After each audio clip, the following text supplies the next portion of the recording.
এ মেদিনীপুরের রায়না চিরন বাঁকুড়ার ওই ফিতা আর যতন করে বাঁধলি মাথা তাও যে বাঁকা সিথা।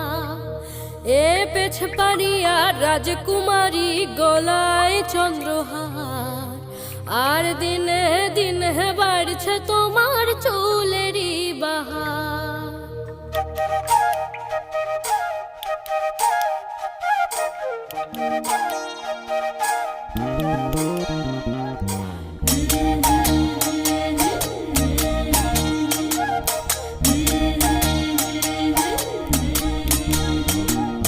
কালো জলে কুচলা তলে ডুবলো সনাতন, আজ সারানা কাল সারানা পাই যে দর্শন। আর নদীর ধারে চাষে বধূ মিছাই করোয়া